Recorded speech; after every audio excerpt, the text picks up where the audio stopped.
병원 침대에 누워있는 지훈이의 모습을 본 순간 명수의 다리에 힘이 빠졌습니다. 얼굴 전체가 퉁퉁 부어있고 온몸에 멍자국이 가득한 아들을 보며 정희가 비명을 질렀습니다. 지훈아! 어머니의 절규에 지훈이가 간신히 눈을 떴지만 초점을 맞추기조차 힘들어했습니다.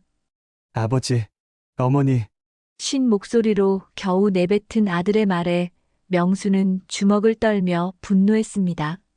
누가 그랬어? 누가 우리 지훈이를 이렇게 만들었어? 평생 온순했던 명수가 처음으로 사리를 느꼈습니다. 이야기 시작하기 전에 구독과 좋아요 꼭 눌러주시면 큰 힘이 됩니다.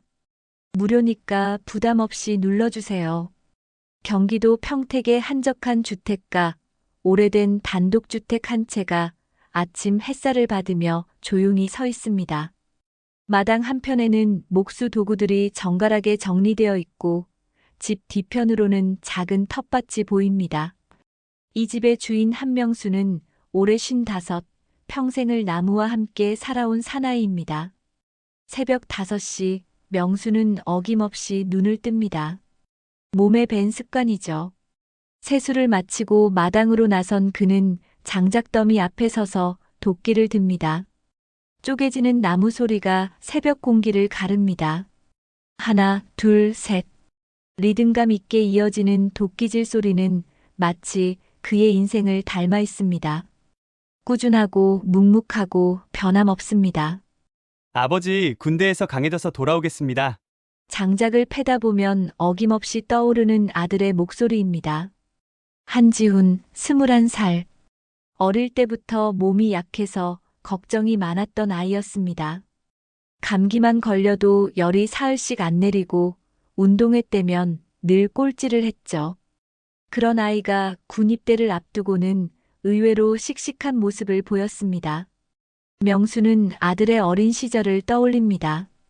초등학교 때 지훈이는 체육 시간만 되면 변명을 대며 빠지려고 했습니다.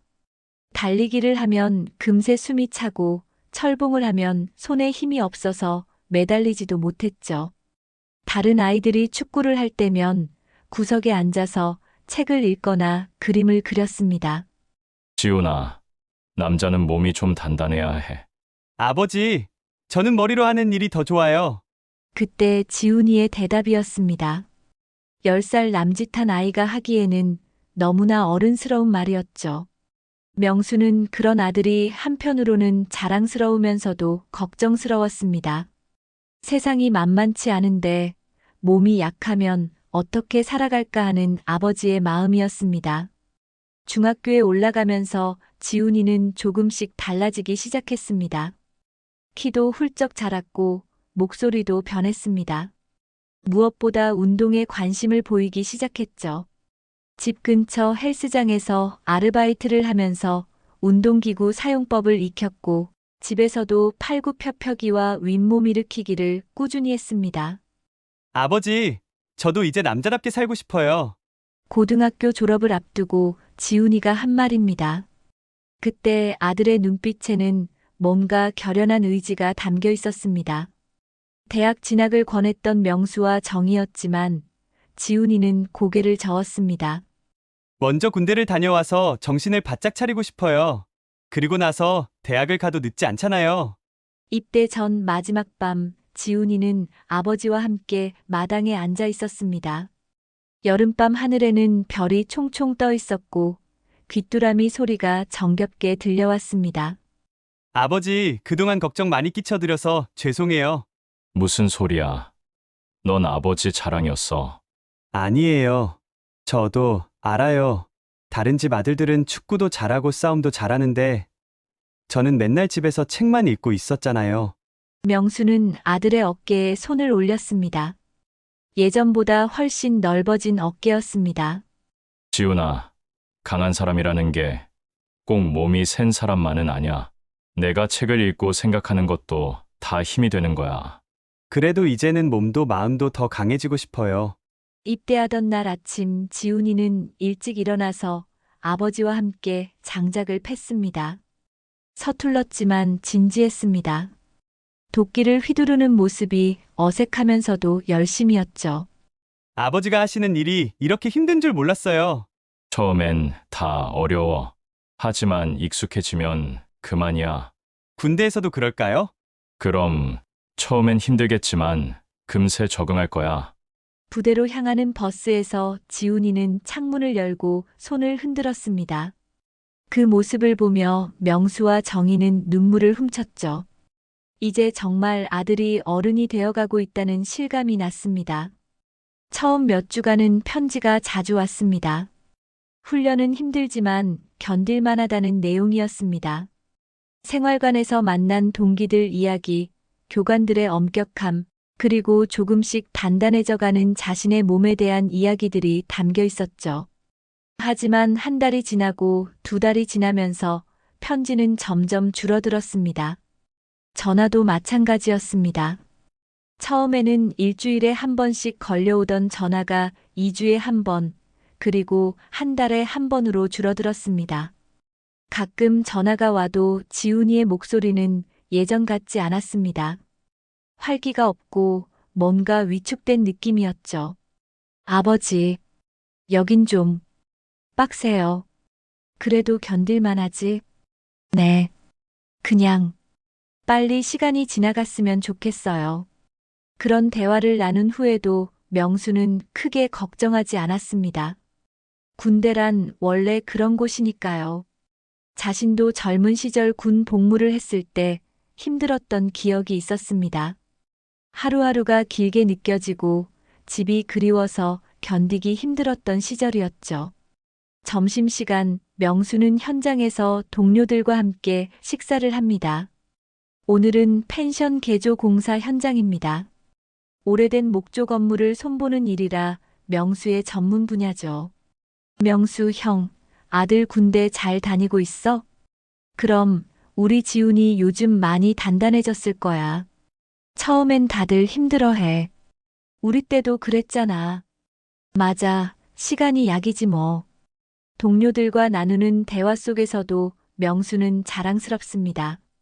약했던 아들이 이제 군인이 되어 나라를 지키고 있다는 사실이 뿌듯합니다. 비록 요즘 연락이 뜸하긴 하지만 그것도 아들이 바쁘게 훈련받고 있다는 증거라고 생각했습니다. 저녁이 되어 집에 돌아온 명수는 다시 마당에서 장작을 팹니다. 이번에는 겨울 준비용입니다. 아직 가을이지만 미리미리 준비해두는 게 좋죠. 도끼질을 하면서 명수는 아들 생각을 합니다. 장작이 쪼개지는 소리를 들으며 명수는 지훈이와 함께했던 마지막 아침을 떠올립니다. 서툴게나마 도끼를 휘둘렀던 아들의 모습, 진지했던 표정, 그리고 앞으로의 삶에 대한 의지가 담긴 눈빛까지. 지훈이 놈 제대하면 뭘 하고 싶어 할까? 대학을 가고 싶어 했던 아이입니다. 몸은 약했지만 공부는 제법 잘했거든요. 특히 역사와 문학을 좋아했습니다. 책을 읽는 것도 좋아했고 글쓰기에도 소질이 있었죠. 군대에서 돌아오면 좀 더 의젓해져서 자신의 길을 확실하게 정할 수 있을 거라고 명수는 믿고 있습니다. 밤이 깊어가도 명수는 쉽게 잠들지 못합니다. 왠지 모를 불안감이 마음 한구석을 스칩니다. 별다른 이유는 없습니다. 그냥 아버지의 직감 같은 것이죠. 지훈이가 마지막 전화에서 했던 말들이 자꾸 떠오릅니다. 빨리 시간이 지나갔으면 좋겠어요. 그때 아들의 목소리에는 뭔가 절망적인 느낌이 있었습니다. 단순히 군 생활이 힘들어서 하는 말치고는 너무 무력해 보였죠. 하지만 곧 고개를 흔듭니다. 괜한 걱정이야. 지훈이는 잘하고 있을 거야. 창밖으로 보이는 별빛 아래 명수는 아들의 무사함을 빌며 눈을 감습니다. 하지만 이 평온함이 오래가지 않으리라는 것을, 그리고 곧 그의 인생이 완전히 뒤바뀔 일이 일어나리라는 것을 그때의 명수는 전혀 모르고 있었습니다. 그날 아침도 명수는 평소와 다름없이 새벽 5시에 일어났습니다. 어젯밤 왠지 모를 불안감 때문에 잠을 설쳤지만 몸은 습관대로 움직였습니다. 세수를 마치고 마당으로 나가려던 그때 집안 전화기가 울렸습니다. 이른 아침에 걸려오는 전화는 흔치 않았습니다. 명수는 혹시 지훈이에게서 온 전화인가 싶어 서둘러 받았습니다. 여보세요? 한지훈 아버님 맞으십니까? 낯선 남자 목소리였습니다. 정중하지만 어딘지 긴장된 어조였죠. 명수의 심장이 순간 쿵 하고 내려앉았습니다. 네, 그런데 누구시죠? 저는 육군 제7사단 의무대 김상훈 중위입니다. 죄송하지만 아드님이 현재 저희 사단 병원 응급실에 계십니다. 명수는 전화기를 놓칠 뻔했습니다. 온몸의 피가 거꾸로 도는 것 같았죠. 응급실이라는 단어가 머릿속에서 맴돌았습니다. 무슨 일이죠? 우리 지훈이가 왜? 자세한 상황은 직접 오셔서 설명드리겠습니다. 지금 당장 위험한 상태는 아니니까 너무 걱정 마시고 빨리 와주시기 바랍니다. 전화가 끊어진 후 명수는 한동안 멍하니 서 있었습니다. 머릿속이 하얗게 비어버린 것 같았죠. 그때 부엌에서 나온 정희가 남편의 얼굴을 보고 깜짝 놀랐습니다. 여보, 무슨 일이에요? 얼굴이 왜 그래요? 지훈이가 병원에 있다고. 정희의 얼굴도 순식간에 하얗게 변했습니다. 부부는 서로를 바라보며 최악의 상황들을 떠올렸습니다. 훈련 중 사고, 아니면 갑작스러운 병. 온갖 생각이 머릿속을 스쳐 지나갔습니다. 빨리 가야 해. 차 열쇠 어디 있어? 진정해요, 여보. 일단 옷부터 제대로 입고. 하지만 명수는 이미 작업복 차림으로 현관문을 열고 있었습니다. 평소 침착했던 그가 이렇게 당황하는 모습을 정희는 처음 봤습니다. 부대까지는 차로 2시간 거리였습니다. 명수는 평생 이렇게 빨리 운전해 본 적이 없었습니다. 신호등이 빨간불로 바뀌면 초조해서 견딜 수 없었고 앞차가 조금만 느려도 경적을 울렸습니다. 괜찮을 거야, 괜찮을 거야. 정희는 계속 중얼거렸지만 그 말이 자신을 위한 건지 남편을 위한 건지 알 수 없었습니다. 두 사람 모두 최악의 상황을 상상하며 가슴을 조였습니다. 드디어 사단 병원에 도착했습니다. 회색빛 건물이 을씨년스럽게 서 있었고 입구에는 군인들이 오가고 있었습니다. 명수와 정희는 서둘러 응급실로 향했습니다.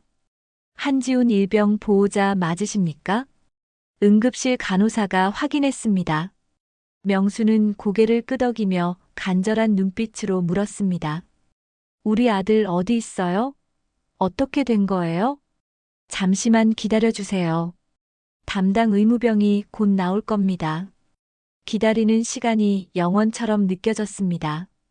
복도에는 소독약 냄새가 진동했고 어디선가 신음소리가 들려왔습니다. 명수는 주먹을 꽉 쥐고 있었고 정희는 손수건으로 눈물을 닦고 있었습니다. 한지훈 일병 보호자분이시죠? 젊은 의무병이 나타났습니다. 계급장을 보니 상병이었습니다.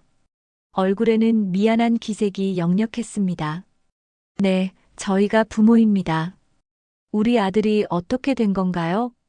의무병은 잠깐 망설이더니 조심스럽게 입을 열었습니다. 일단 안으로 들어가서 지훈 일병을 먼저 보시죠.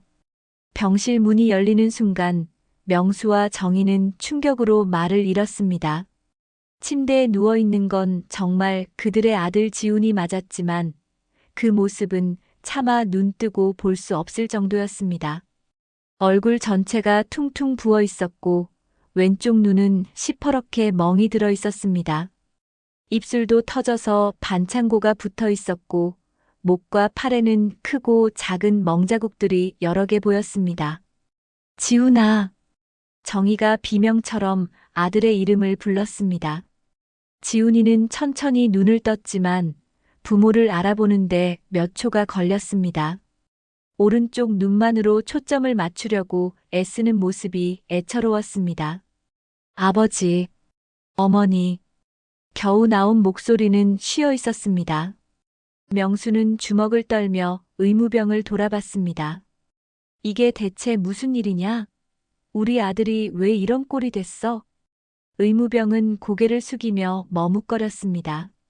뭔가 말하기 어려운 상황인 게 분명했습니다. 그게, 똑바로 말해. 무슨 일이 있었던 거야? 명수의 목소리가 복도 전체에 울렸습니다. 다른 병실에서도 사람들이 고개를 내밀어 상황을 지켜봤습니다. 생활관에서 교관들이 훈련 미흡을 이유로 집단으로 의무병의 말이 끝나기도 전에 명수는 이해했습니다. 이건 단순한 사고가 아니었습니다. 훈련 중 부상도 아니었습니다. 누군가가 의도적으로 자신의 아들을 때린 것입니다. 집단으로 뭘 했다고? 폭행을 했습니다. 그 순간 명수의 귀에는 피가 쏟아지는 듯한 소리만 맴돌았습니다. 폭행. 그 단어가 머릿속에서 계속 반복됐습니다. 자신의 아들이 그 약했던 지훈이가 여러 명에게 둘러싸여 맞았다는 것입니다. 정희는 아들의 손을 잡고 흐느끼고 있었습니다. 지훈이는 부모를 보며 미안하다는 듯이 고개를 돌렸습니다. 아버지, 죄송해요. 미안할 게 뭐가 있어, 지훈아. 잘못한 건 내가 아니야. 명수의 목소리는 떨리고 있었지만 분노로 가득 찬 것이었습니다. 평생 온순하게 살아온 그였지만 이 순간만큼은 달랐습니다. 누군가를 죽이고 싶은 충동이 일어났습니다. 누가 그랬어? 누가 우리 지훈이를 이렇게 만들었어? 의무병은 대답하지 않았습니다. 아마도 말할 수 없는 상황인 것 같았습니다. 명수는 주먹을 꽉 쥐며 치를 떨었습니다. 이건 단순한 훈육이 아니었습니다. 폭행이었습니다. 그것도 여러 명이 한 명을 상대로 한 비겁한 폭행이었습니다. 자신의 아들이 이런 일을 당했다는 사실이 믿어지지 않았습니다. 명수는 그날 밤 지훈이 곁을 지키며 다짐했습니다. 이 일을 절대 그냥 넘어가지 않겠다고. 누가 됐든 어떤 계급이든 자신의 아들을 이렇게 만든 자들은 반드시 대가를 치르게 하겠다고 말입니다. 그날 밤 명수는 병원 침상 옆 의자에서 한숨도 자지 못했습니다. 지훈이의 고른 숨소리를 들으며 온갖 생각이 머릿속을 스쳐 지나갔습니다. 분노와 절망, 그리고 무력감이 번갈아 밀려왔습니다. 평생 법과 질서를 지키며 살아온 그였지만 이 순간만큼은 직접 나서서 복수하고 싶은 마음뿐이었습니다. 새벽 6시 명수는 정희에게 전화를 걸었습니다. 여보, 매영한테 연락해봐. 그리고 작은아버지도. 왜요? 무슨 일이라도. 이 일을 혼자서는 해결할 수 없을 것 같아. 도움이 필요해. 정희는 남편의 목소리에서 평소와 다른 결의를 느꼈습니다. 온순했던 명수가 이렇게 강하게 나오는 건 처음이었습니다. 오후 2시 평택의 한 식당에 사람들이 하나둘 모여들었습니다. 먼저 도착한 건 정희의 형 박형수였습니다. 경찰 특수부대에서 20년간 복무했던 그는 퇴직 후에도 여전히 군인 같은 기품을 유지하고 있었습니다. 명수야, 지훈이 상태는 어때? 형수님, 걱정 끼쳐드려서 죄송합니다. 무슨 소리야? 우리가 가족이잖아. 형수는 명수의 어깨를 다독이며 위로했습니다. 그 다음에 도착한 건 명수의 작은아버지 한철수였습니다. 예비역 해병대 중령 출신인 그는 여든이 다 되어가는 나이에도 불구하고 여전히 당당했습니다. 이놈들이 감히 우리 지훈이를. 작은아버지의 목소리에는 분노가 가득했습니다. 해병대에서 수십 년을 보낸 그였지만 정당한 훈련과 일방적인 폭행은 전혀 다른 차원의 문제라는 걸 누구보다 잘 알고 있었습니다. 아저씨, 진정하세요. 일단 상황을 정확히 파악해야죠. 형수가 차분하게 말했습니다. 경찰 출신답게 감정보다는 사실 확인을 우선시했습니다. 지훈이한테서 자세한 얘기 들어봤어? 아직 제대로 말할 상태가 아니에요. 하지만 의무병 말로는 교관 여러 명이 집단으로 때렸다고 하더군요. 교관 이름은 알아냈어? 그건 아직. 형수는 잠깐 생각에 잠겼습니다. 그리고는 휴대폰을 꺼내 누군가에게 전화를 걸었습니다. 여보세요, 김중령? 나 박형수야. 응, 오랜만이다. 그런데 부탁이 하나 있어서. 제7사단 상황 좀 알아볼 수 있어? 전화를 마친 형수는 명수를 바라봤습니다. 명수야, 이건 감정으로만 풀면 안 돼. 체계적으로 접근해야 해. 형님 말씀이 맞습니다. 하지만 이대로 당할 수만은 없어요. 작은아버지가 끼어들었습니다.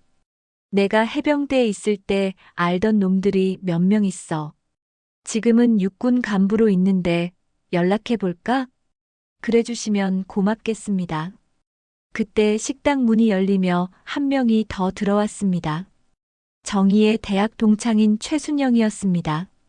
현재 법무법인에서 변호사로 일하고 있는 그녀는 정희의 급한 연락을 받고 서둘러 왔습니다.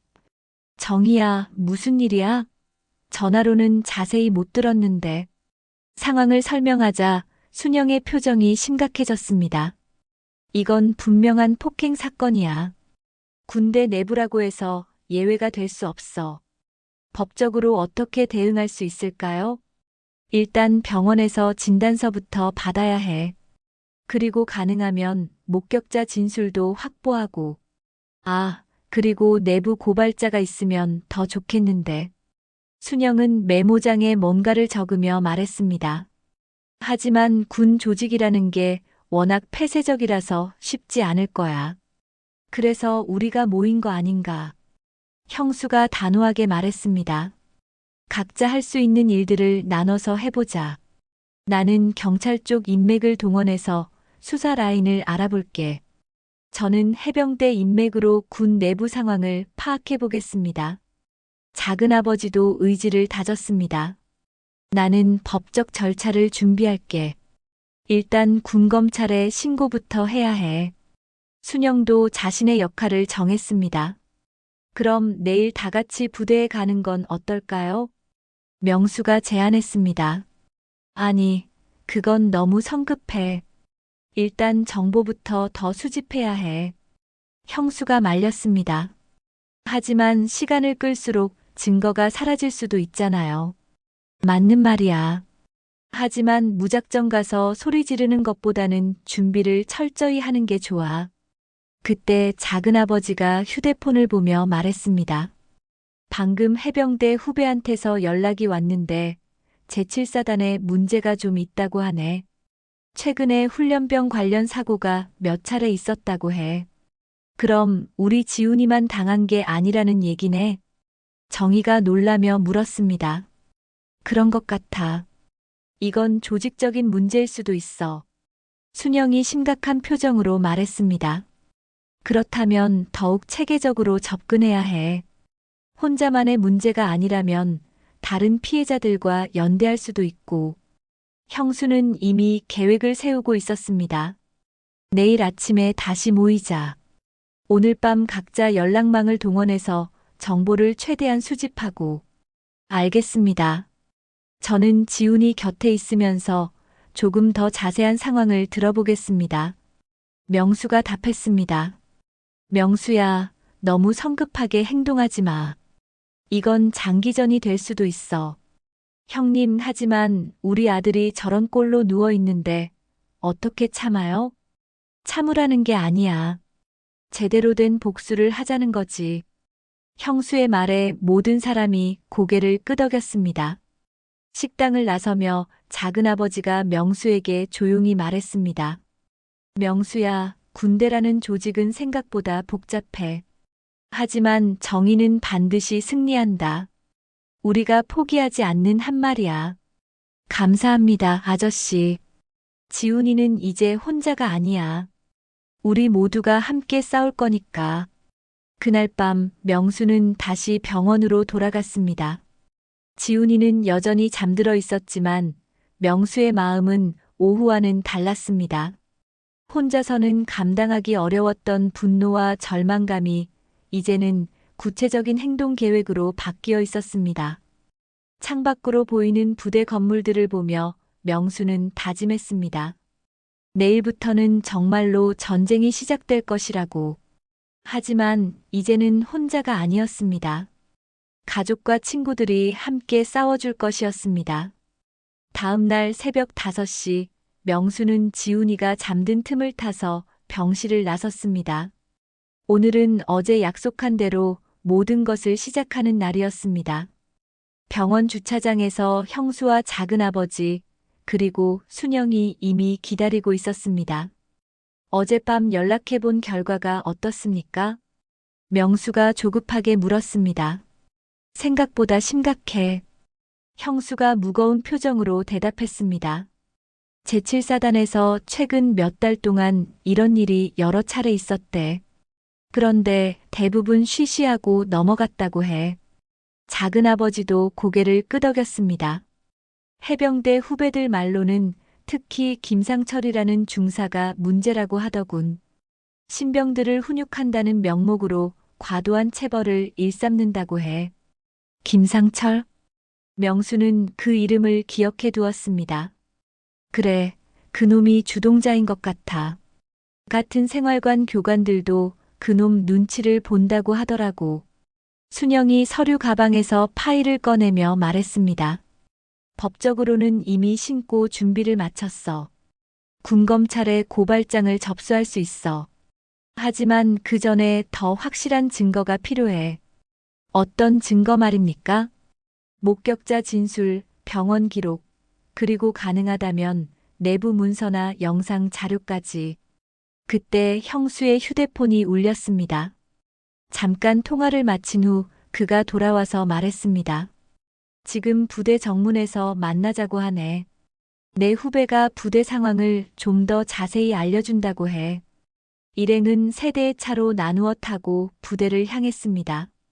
명수는 형수와 함께 앞차에 탔고 작은아버지와 순영이 각자 차를 몰고 따라왔습니다. 부대 정문 앞에 도착하자 이미 한 명이 기다리고 있었습니다. 형수의 후배인 김병철 경감이었습니다. 현재 군수사대에서 근무하고 있는 그는 형수의 부탁으로 내부 정보를 알아봤다고 했습니다. 형님, 상황이 좀 복잡합니다. 김병철이 낮은 목소리로 말했습니다. 부대 내부에서도 이 문제를 알고는 있지만 상급자들이 덮으려고 하고 있어요. 무슨 소리야? 군인이 이런 일을 덮으려고 해? 작은아버지가 분노하며 소리쳤습니다. 아저씨, 진정하세요. 여기서 소리 지르면 오히려 역효과만 납니다. 순영이 진정시켰습니다. 김병철이 계속 설명했습니다. 김상철 중사가 연대장의 측근이라고 해요. 그래서 웬만한 일은 눈 감아주는 분위기라고 합니다. 그럼 우리가 정문으로 들어가도 소용없다는 얘기네. 명수가 절망적으로 물었습니다. 아니에요. 방법이 있습니다. 형수가 자신감 있게 말했습니다. 우리가 공식적으로 면회 신청을 하면서 동시에 부대장에게 직접 항의하는 겁니다. 그게 될까요? 일단 시도해 봐야죠. 우리가 가만히 있으면 저들은 계속 덮으려고 할 테니까. 일행은 부대 정문으로 향했습니다. 명수가 앞장섰고 형수와 작은아버지가 양옆을 지켰습니다. 순영은 법적 자문을 위해 함께했고 김병철은 뒤에서 상황을 지켜봤습니다. 민간인은 출입이 제한되어 있습니다. 초병이 막아섰습니다. 우리는 한지훈 일병의 가족입니다. 면회를 신청합니다. 명수가 정중하게 말했습니다. 면회는 정해진 시간에만 가능합니다. 그럼 부대장님을 만날 수 있을까요? 중요한 일이 있어서요. 이번에는 형수가 나섰습니다. 경찰 특수부대 출신답게 위압적인 분위기를 풍겼습니다. 어떤 일이신지요? 우리 아들이 부대 내에서 폭행을 당했습니다. 이 문제를 해결하기 위해 부대장님과 직접 이야기하고 싶습니다. 초병의 얼굴이 굳어졌습니다. 명수의 말에서 심상치 않은 분위기를 감지한 것 같았습니다. 잠시만 기다려 주십시오. 초병은 내부로 연락을 취했습니다. 몇 분 후 한 명의 장교가 나타났습니다. 계급장을 보니 대위였습니다. 저는 제7사단 인사과 박준호 대위입니다. 무슨 일이신지요? 우리 아들 한지훈 일병이 어제 병원에 실려갔습니다. 부대 내에서 교관들에게 집단 폭행을 당했다고 하는데요. 명수가 침착하게 설명했습니다. 박 대위의 표정이 미묘하게 변했습니다. 이미 이 일에 대해 알고 있는 것 같았습니다. 그 건에 대해서는 현재 내부 조사가 진행 중입니다. 내부 조사요? 그럼 이미 사실을 알고 계시다는 말씀인가요? 순영이 날카롭게 물었습니다. 그것은 박 대위가 말을 망설였습니다. 그때 작은아버지가 앞으로 나섰습니다. 나는 예비역 해병대 중령 한철수다. 오늘 이 일 제대로 해결하고 갈 생각이야. 작은아버지가 예비역 신분증을 내밀자 박 대위의 태도가 조금 달라졌습니다. 중령님, 이 문제는 내부 절차에 따라 처리하고 있습니다. 내부 절차? 우리 조카가 저런 꼴로 병원에 누워 있는데 내부 절차라고? 죄송합니다만 성급하게 판단하기는. 성급하다고? 이번에는 형수가 끼어들었습니다. 나는 경찰 특수부대에서 20년 일했어. 폭행 사건을 수없이 봤지만 이런 명백한 사건을 내부 절차로 덮으려고 하는 건 처음 보네.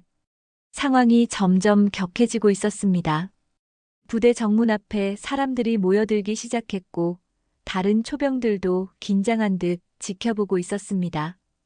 여러분, 일단 진정하시고 내부로 들어가서 이야기하시죠. 박 대위가 상황을 수습하려고 했습니다. 그럼 부대장님을 만날 수 있다는 말씀인가요? 명수가 확인했습니다. 제가 연락해 보겠습니다. 하지만 시간이 좀 걸릴 수 있습니다. 얼마나 걸리는데요? 1시간 정도. 좋습니다. 기다리겠습니다. 명수는 단호하게 대답했습니다. 이제 더 이상 물러설 수 없었습니다. 일행은 부대 정문 앞 대기실에서 기다렸습니다. 1시간이 지나고 2시간이 지나도 부대장은 나타나지 않았습니다. 대신 박 대위가 와서 사과만 반복했습니다. 이건 고의로 시간을 끄는 거야. 형수가 분노했습니다. 저들이 우리를 우습게 보고 있어. 작은아버지도 주먹을 쥐었습니다. 바로 그때 부대 내부에서 급한 걸음으로 누군가 나오고 있었습니다. 하지만 그것은 부대장이 아니라 다른 소식을 가져온 사람이었습니다. 부대에서 급하게 나온 사람은 박 대위가 아니라 한 명의 일병이었습니다. 얼굴이 창백하고 눈빛이 불안해 보였습니다. 그는 주변을 두리번거리다가 명수 일행을 발견하고는 조심스럽게 다가왔습니다. 혹시 한지훈 일병 아버님이세요? 네, 그런데 누구세요? 명수가 의아해하며 물었습니다. 저는 지훈이와 같은 생활관에 있는 이정민 일병입니다. 어제 그 일을 봤어요. 이정민의 목소리는 떨리고 있었습니다. 명수의 가슴이 다시 한번 쿵 하고 내려앉았습니다. 그 일을 봤다고요? 네. 하지만 여기서는 얘기하기 어려워요. 혹시 다른 곳에서? 형수가 재빠르게 개입했습니다. 일단 우리 차로 가자. 일행은 서둘러 주차장으로 이동했습니다. 이정민은 계속 뒤를 돌아보며 불안해했습니다. 차 안에 앉은 후에야 그는 조금 안정을 찾은 것 같았습니다. 지훈이한테 무슨 일이 있었는지 정확히 말해줄 수 있겠니? 명수가 조심스럽게 물었습니다. 이정민은 깊은 숨을 쉰 후 입을 열었습니다. 어제 저녁 점호 후에 김상철 중사가 지훈이를 불렀어요. 침상 정리가 제대로 안 됐다고.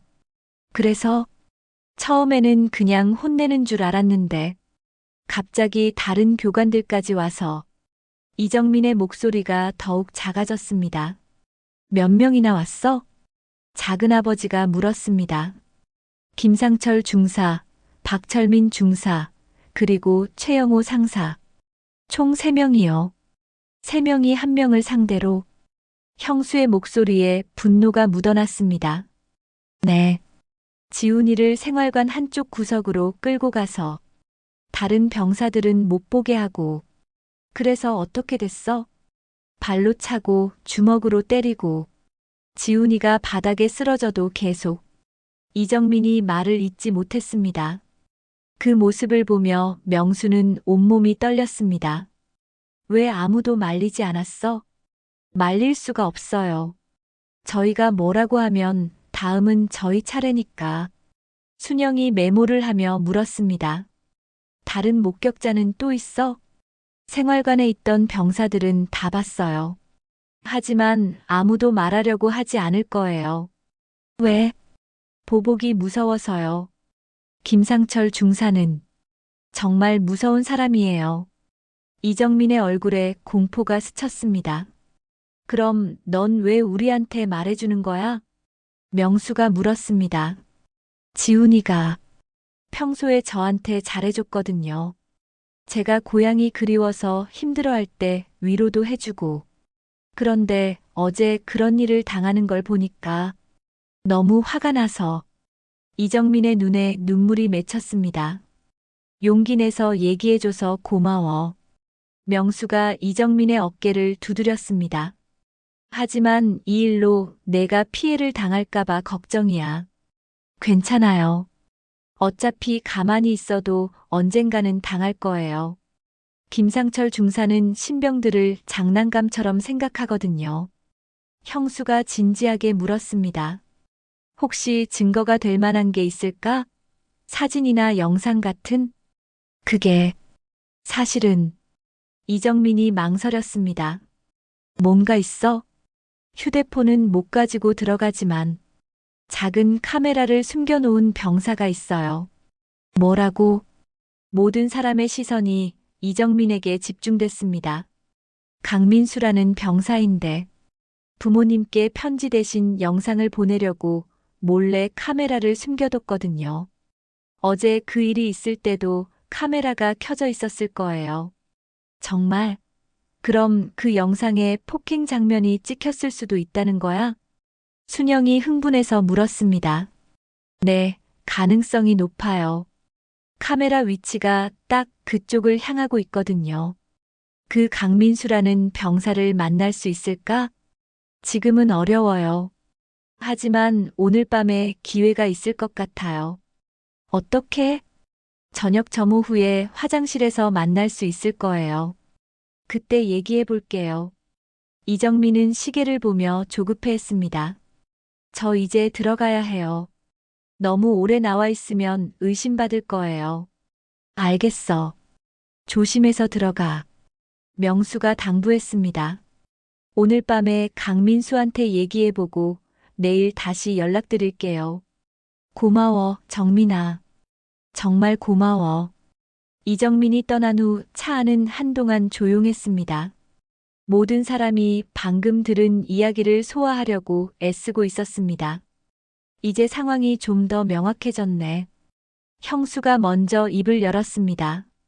3명의 교관이 조직적으로 폭행을 가했다는 증언이 나왔고 심지어 영상 증거까지 있을 수 있다니. 하지만 아직 확실하지 않아. 순영이 신중하게 말했습니다. 강민수라는 병사가 협조할지도 모르겠고 설사 영상이 있다 해도 우리가 확보할 수 있을지. 일단 희망이 생긴 거 아닌가? 작은아버지가 말했습니다. 증인도 있고 영상 증거까지 있다면 이 일을 덮기는 어려울 거야. 하지만 명수의 표정은 여전히 어두웠습니다. 문제는 시간이야. 저들이 증거를 없앨 수도 있고 증인들을 입막음할 수도 있어. 맞아. 그래서 우리가 더 빨리 움직여야 해. 형수가 결의에 찬 목소리로 말했습니다. 내일 정민이한테서 연락이 오면 즉시 행동에 나서자. 그때 명수의 휴대폰이 울렸습니다. 병원에서 온 전화였습니다. 여보세요? 지훈이 아버님이세요? 지훈 일병이 깨어났는데 계속 아버님을 찾고 있어요. 지금 갑니다. 명수는 서둘러 병원으로 향했습니다. 병실에 들어서자 지훈이가 침대에 기대어 앉아 있었습니다. 여전히 얼굴은 부어 있었지만 의식은 또렷해 보였습니다. 아버지, 지훈아, 괜찮아? 네. 그런데 아버지, 이 일 그냥 넘어가 주세요. 지훈이의 말에 명수는 당황했습니다. 무슨 소리야? 제발요. 더 큰일 날 수도 있어요. 지훈이의 목소리에는 깊은 두려움이 배어 있었습니다. 명수는 아들의 얼굴을 보며 가슴이 미어졌습니다. 폭행보다 더 무서운 건 아들의 마음에 새겨진 상처였습니다. 지훈아, 아버지가 반드시 이 일을 해결할 거야. 아니에요, 아버지. 정말로 그냥 안 돼. 이대로 넘어가면 다른 아이들도 똑같이 당할 거야. 명수는 단호했습니다. 이제 더 이상 물러설 수 없었습니다. 그날 밤 명수는 지훈이 곁에서 밤을 새웠습니다. 아들은 진통제 때문에 깊이 잠들어 있었지만 명수는 한순간도 눈을 붙일 수 없었습니다. 지훈이가 했던 말이 계속 머릿속을 맴돌았습니다. 제발 그냥 넘어가 주세요. 아들의 목소리에 담긴 두려움이 명수를 더욱 분노하게 만들었습니다. 21살 청년이 저렇게 겁에 질려 있다는 것, 그것이 폭행 자체보다 더 끔찍했습니다. 새벽 5시 명수의 휴대폰이 조용히 진동했습니다. 이정민에게서 온 문자였습니다. 강민수와 얘기했습니다. 영상이 있습니다. 오늘 오후 2시에 부대 뒷문에서 만나요. 명수는 즉시 형수에게 연락했습니다. 형님, 영상을 확보할 수 있을 것 같습니다. 정말? 어떻게? 이정민이 연락이 왔어요. 오늘 오후에 만나기로 했대요. 좋아, 나도 같이 가겠어. 아니에요, 형님. 사람이 많으면 오히려 의심받을 수 있어요. 혼자 가겠습니다. 위험하지 않을까? 괜찮아요. 부대 밖에서 만나니까. 오후 2시, 명수는 부대 뒷문 근처의 작은 카페에서 기다리고 있었습니다. 시간이 지나도 아무도 나타나지 않아 불안해지기 시작했을 때 이정민이 조심스럽게 카페로 들어왔습니다. 그 뒤로 또 다른 병사가 따라왔습니다. 아저씨, 이분이 강민수예요. 강민수는 20 정도로 보이는 왜소한 체격의 청년이었습니다. 안경을 쓰고 있었고 표정이 매우 긴장되어 있었습니다. 안녕하세요. 한지훈 일병 아버님이시죠? 네, 고맙습니다. 위험을 무릅쓰고 나와줘서. 괜찮아요. 저도 더 이상 참을 수가 없어서요. 강민수가 작은 가방에서 뭔가를 꺼냈습니다. 손바닥만 한 작은 카메라였습니다. 이 안에 어제 일이 다 찍혀 있어요. 명수의 손이 떨렸습니다. 드디어 결정적인 증거를 확보할 수 있게 된 것입니다. 혹시 여기서 볼 수 있을까요? 네, 잠깐만요.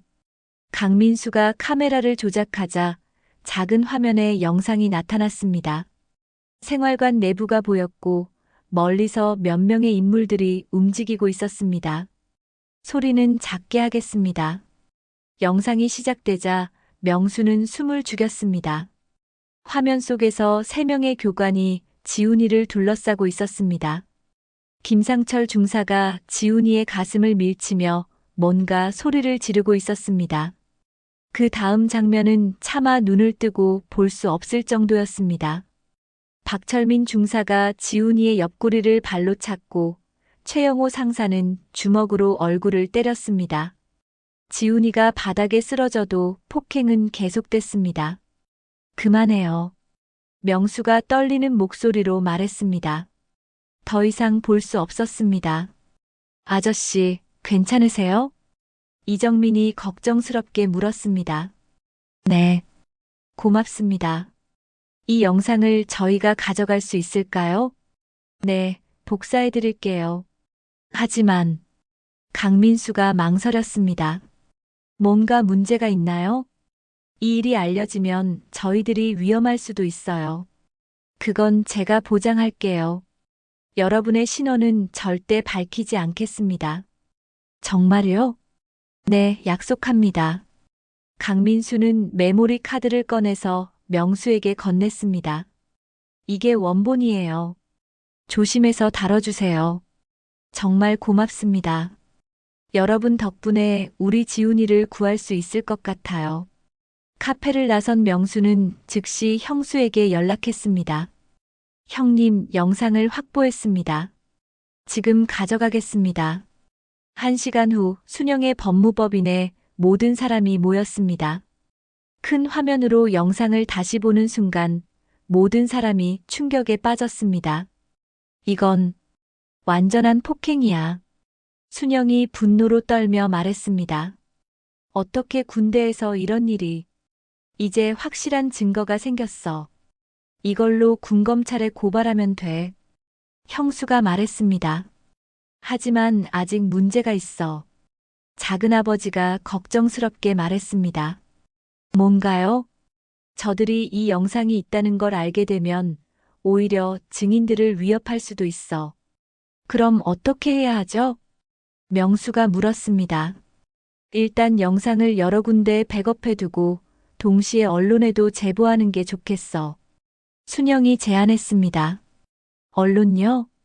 그래, 이런 일은 공론화되어야 해. 그래야 덮으려고 하는 세력들도 함부로 못해. 그때 명수의 휴대폰이 울렸습니다. 모르는 번호였습니다. 여보세요? 한지훈 아버지 맞습니까? 낯선 남자 목소리였습니다. 뭔가 위협적인 어조였습니다. 네, 그런데 누구세요? 별일 아닙니다. 다만 요즘 부대에 자주 오시던데 그만 좀 하셨으면 좋겠습니다. 무슨 소리죠?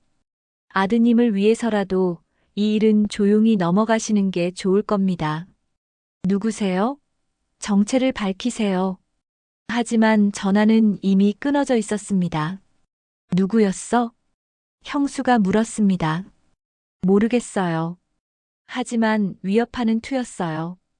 이미 저들이 눈치챈 것 같네. 작은아버지가 심각하게 말했습니다. 그럼 더 빨리 움직여야 해. 순영이 서둘러 컴퓨터를 켰습니다. 지금 당장 군검찰에 고발장을 접수하고 동시에 언론사에도 제보하겠어. 저는 지훈이한테 가봐야겠어요. 혹시라도 병원에까지 위협이 갈까봐 걱정이에요. 명수가 일어섰습니다. 나도 같이 가겠어. 형수도 따라 나섰습니다. 병원에 도착하자 지훈이는 깨어 있었습니다. 하지만 표정이 평소보다 더 어두워 보였습니다.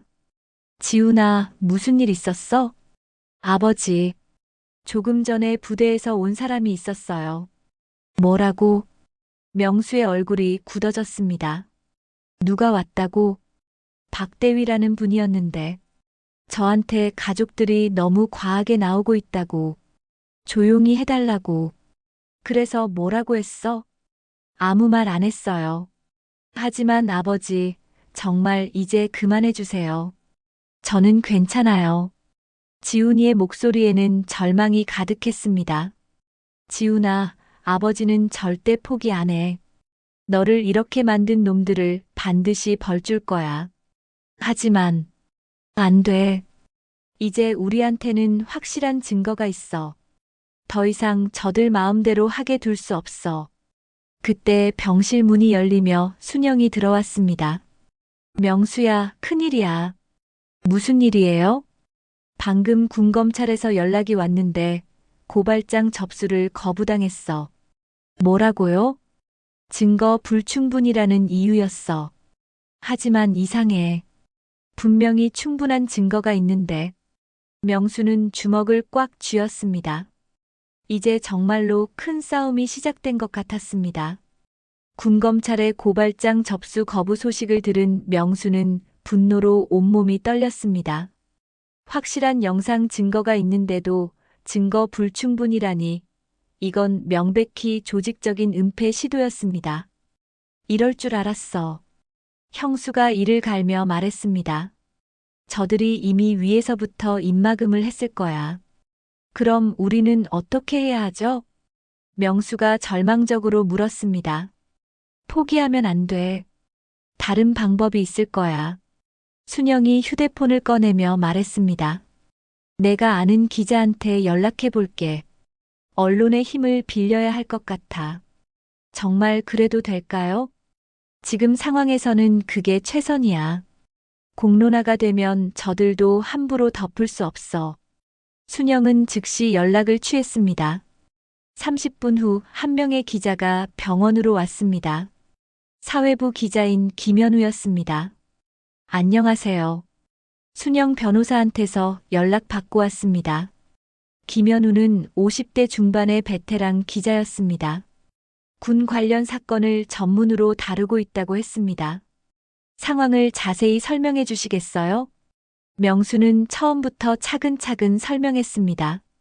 지훈이의 입대, 이상한 전화들, 병원으로의 긴급 이송, 그리고 확보한 영상 증거까지 모든 것을 털어놓았습니다. 영상을 한번 봐도 될까요? 김현우가 노트북을 켜고 영상을 재생했습니다. 몇 분간 화면을 지켜보던 그의 표정이 점점 심각해졌습니다. 이건 정말 심각하네요. 완전한 집단 폭행이잖아요. 그런데 군검찰에서는 증거 불충분이라고 하더군요. 순영이 분개하며 말했습니다. 이상하네요.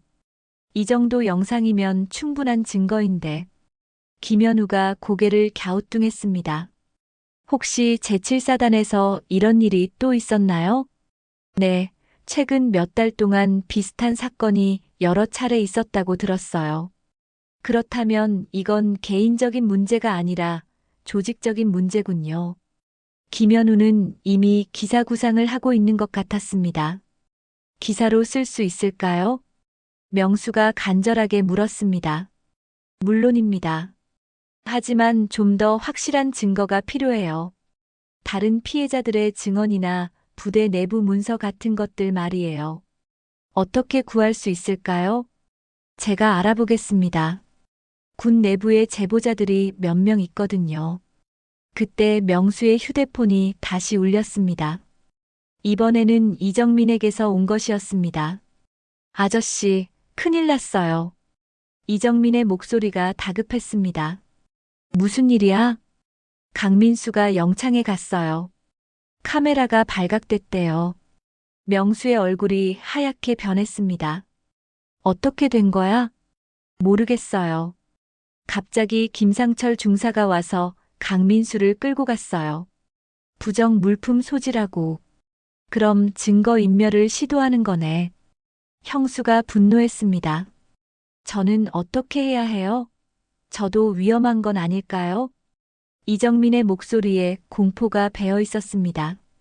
일단 조심해. 절대 혼자 다니지 말고 다른 병사들과 함께 있어. 네, 알겠어요. 그런데 아저씨. 응? 오늘 밤에 큰일이 일어날 것 같아요. 교관들이 뭔가 계획하고 있는 것 같거든요.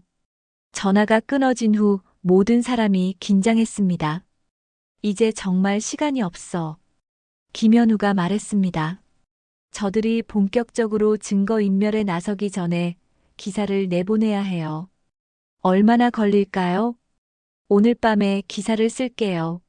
내일 아침 첫면에 실릴 수 있을 거예요. 정말 고맙습니다. 명수가 고개를 숙였습니다. 김현우가 떠난 후 형수가 진지하게 말했습니다. 명수야, 이제 진짜 전쟁이야. 저들이 본격적으로 나오기 전에 우리가 먼저 치고 나가야 해. 어떻게요? 내일 새벽에 부대로 가자. 기사가 나오는 즉시 부대장을 직접 만나는 거야. 위험하지 않을까요? 위험해. 하지만 지금 물러서면 모든 게 끝나. 작은아버지도 동참했습니다. 나도 함께 가겠어. 이번에는 절대 물러서지 않을 거야. 다음 날 새벽 5시 신문 일면에 큰 기사가 실렸습니다. 군 간부 집단 폭행 은폐 의혹이라는 제목이었습니다. 기사에는 지훈이의 사진과 함께 폭행 당시의 영상 캡처 이미지가 실려 있었습니다. 오전 6시 명수 일행은 부대 정문 앞에 모였습니다.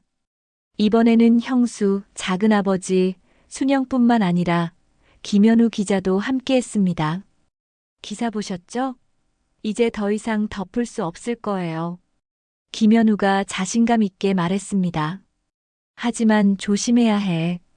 궁지에 몰린 쥐가 더 사나우니까. 형수가 경고했습니다. 부대 정문에 도착하자 분위기가 어제와는 완전히 달랐습니다. 경비가 삼엄했고 출입을 통제하고 있었습니다. 민간인 출입을 금지합니다. 초병이 단호하게 말했습니다. 우리는 기자입니다. 취재차 왔습니다. 김현우가 기자증을 내밀었습니다. 기자 출입도 금지입니다. 그럼 부대장님은 언제 만날 수 있습니까? 명수가 물었습니다. 현재 부대장님은 출장 중이십니다. 언제 돌아오시는데요? 미정입니다. 명백한 회피였습니다. 하지만 이번에는 달랐습니다. 바로 그때 부대 내부에서 여러 대의 차량이 나오고 있었습니다. 맨 앞차에서 한 명의 장교가 내렸습니다. 계급장을 보니 대령이었습니다. 혹시 부대장님이신가요? 명수가 다가가며 물었습니다. 아닙니다. 저는 군검찰 수사관 이철수 대령입니다. 군검찰이요? 네, 오늘 아침 기사를 보고 긴급 수사에 착수했습니다. 이철수 대령 뒤로 여러 명의 수사관들이 따라 나왔습니다. 그들의 손에는 압수수색 영장이 들려 있었습니다. 한지훈 일병 아버님이시죠? 잠깐 이야기 좀 하시죠. 네, 그런데 정말 수사를 하시는 건가요? 물론입니다. 이런 일은 절대 용납될 수 없습니다. 이철수 대령의 말에 명수는 처음으로 희망을 느꼈습니다. 김상철 중사를 비롯한 관련자들을 모두 체포하겠습니다.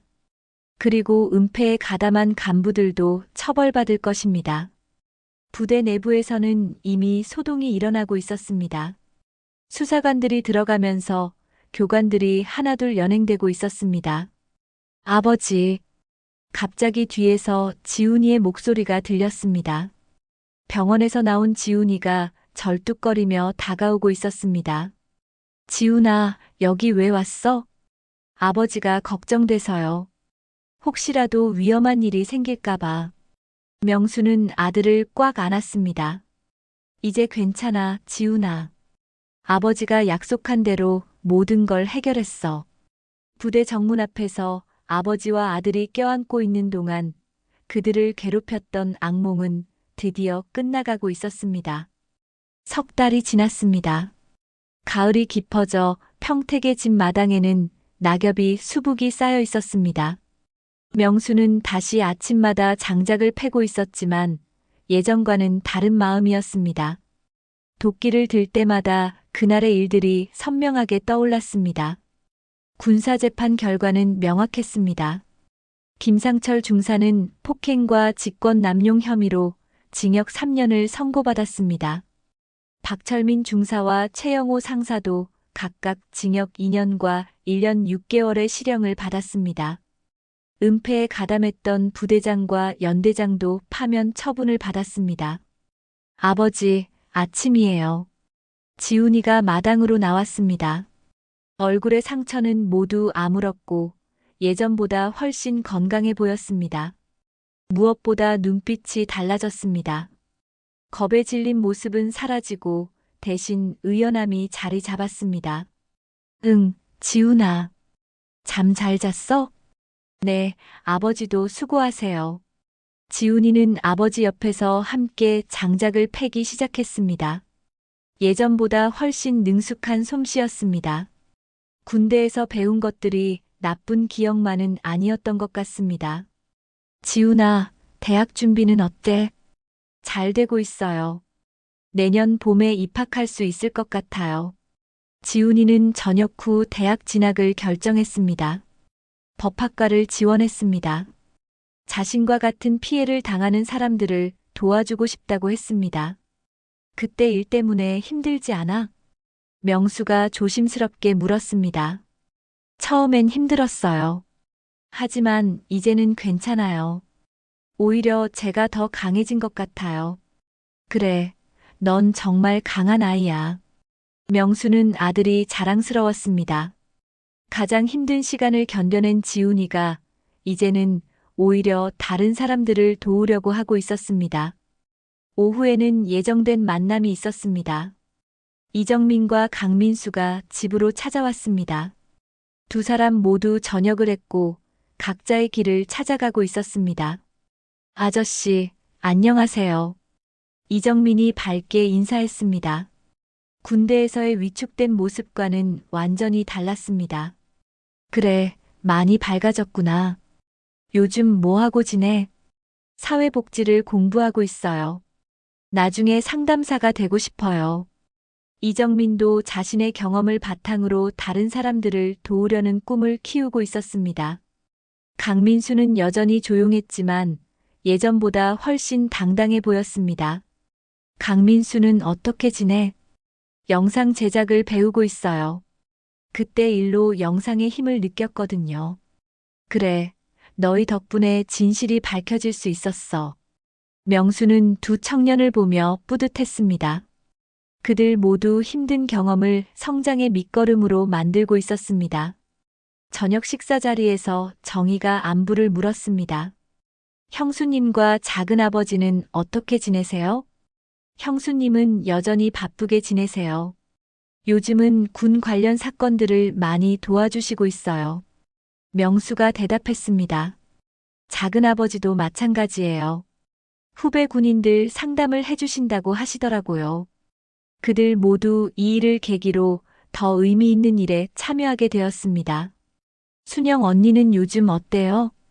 바빠 죽겠다고 하더라고요.